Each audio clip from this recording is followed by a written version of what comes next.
Good afternoon, and welcome to the DFS Army YouTube channel. I'm Razzle11, and you can find me on X at Razzle11Grinds. Going to take a look at the pitching for today, the 29th of August. It is a Friday. We do have a 12-game main slate ahead of us this evening. We do not have any weather to worry about from my understanding. Slight delay risk in Minnesota, but nothing too crazy.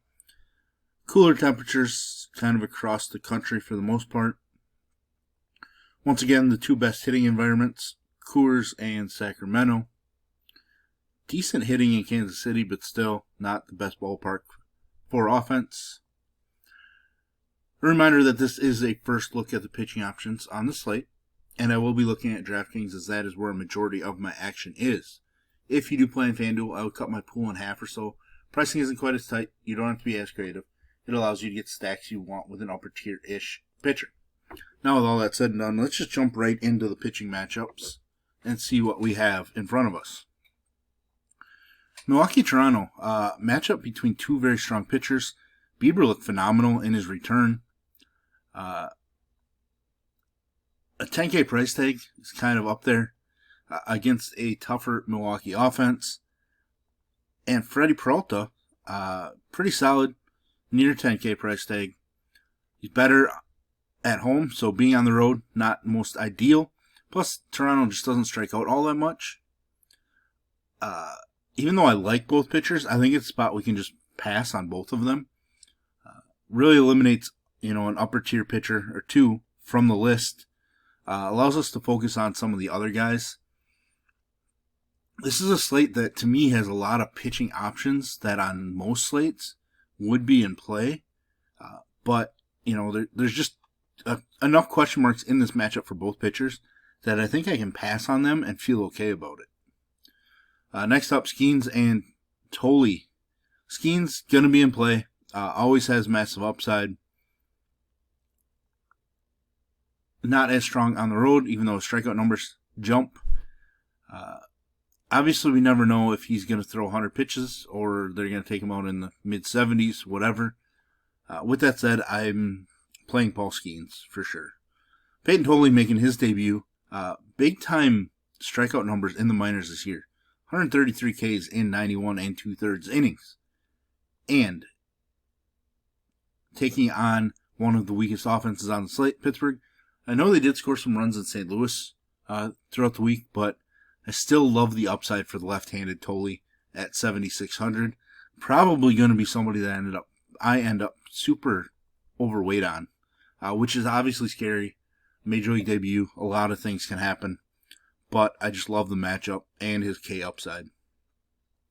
Next matchup, Seattle and Cleveland. George Kirby's somebody I'm definitely going to play. He's super volatile, a lot more volatile than you like to see.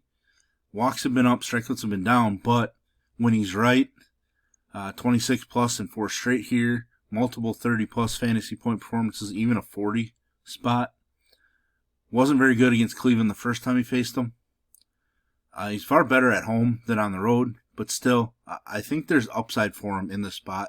So is somebody that I would rather use Kirby, than the two pitchers in the Milwaukee-Toronto matchup.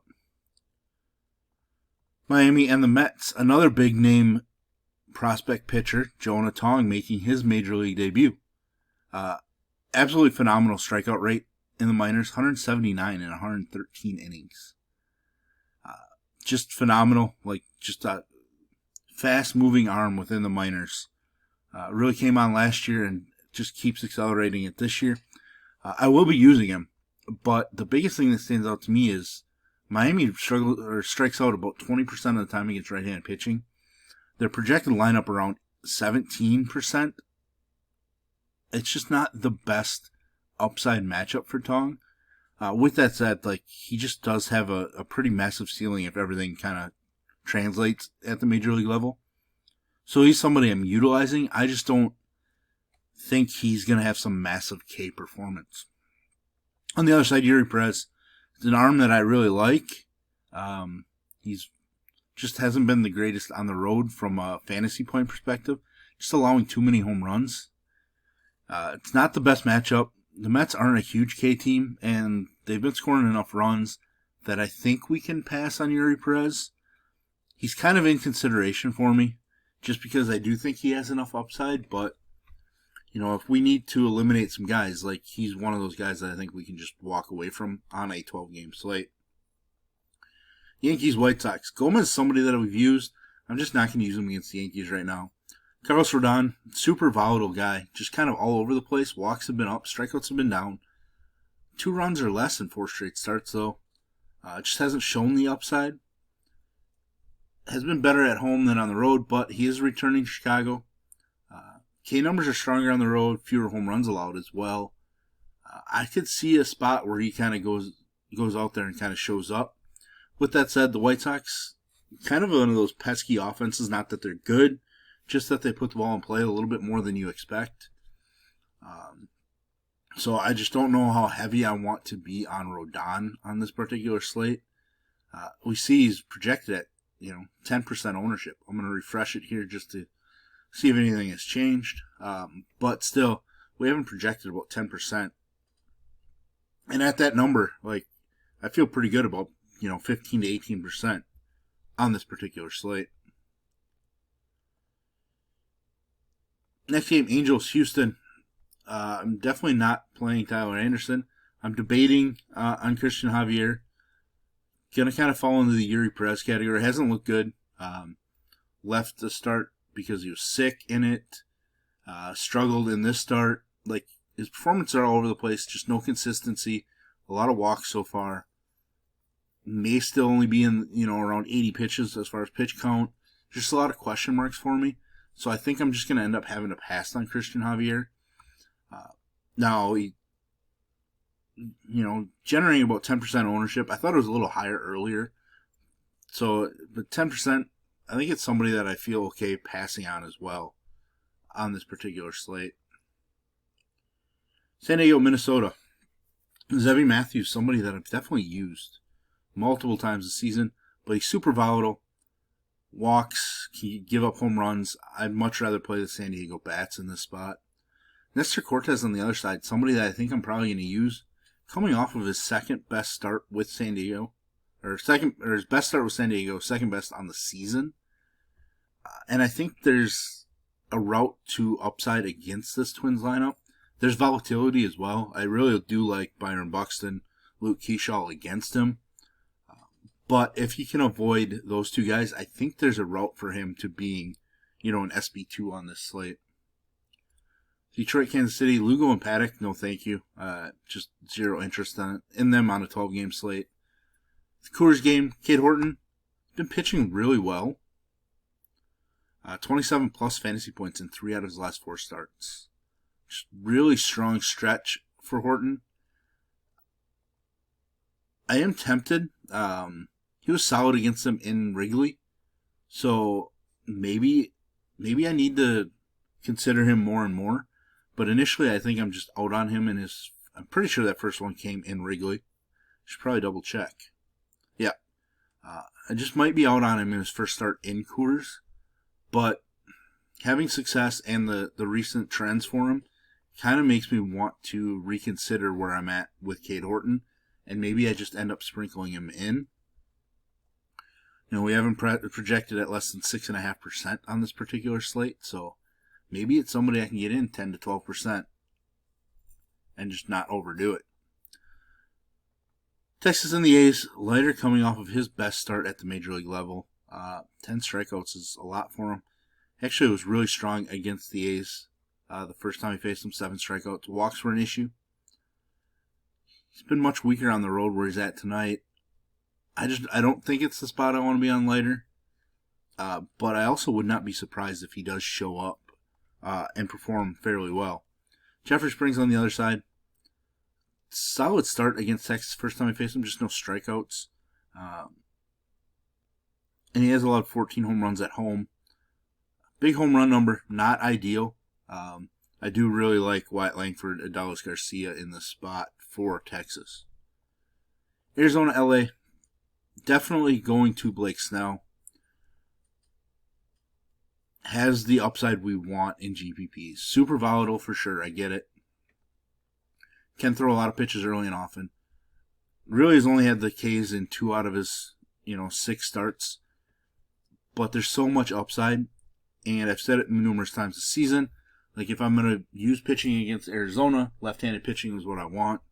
Especially now, after they trade away Eugenio Suarez. Cadell Marte has kind of struggled against left-handed pitching compared to previous years where he actually destroyed them. And the biggest thing for me, Blake Snell has been absolutely dominant when pitching at home, aside from walks. That's the biggest issue with him. Zach Gallen coming off a pretty solid start, but I just don't want to use him. This year's version of Zach Gallen just hasn't been that good, and I'm not going to rely on him against the Dodgers offense. Last game on the slate, Dean Kramer and Robbie Ray. Dean Kramer is somebody I probably need to consider. He does have pretty strong upside. Multiple 30-plus fantasy point performances on the season. He hasn't been as good on the road this season, but it is a ballpark that we absolutely love taking pitching in. And I do think overall the Giants' offense is weak enough. They do have a few guys that have been swinging it pretty well recently, but still, this ballpark could benefit Dean Kramer a little bit. So he's kind of in that bucket with me with Cade Horton. Probably a little ahead of Horton, to be honest. Maybe in the Yuri Perez bucket as well. Do I really want to go with Dean Kramer? Currently projected at sub 5% ownership. That kind of does intrigue me more. Seeing that number. Seeing Peyton Tolley at 8.5%, while Jonah Tong is double that. I really like that number as well. Last guy, Robbie Ray. The chalkiest pitcher on the slate, it looks like. Coming off of a horrendous start. 0 strikeouts in his last start. I do expect a bounce back here. Left-handed pitching against Baltimore has been pretty profitable overall. Pitching in this ballpark, always profitable. His K rate is lower, but his home runs allowed rate lower, walk rate lower. I think this ballpark just fits enough. And if he can put some things together, his strikeout numbers have been down recently, but I think he can turn that around.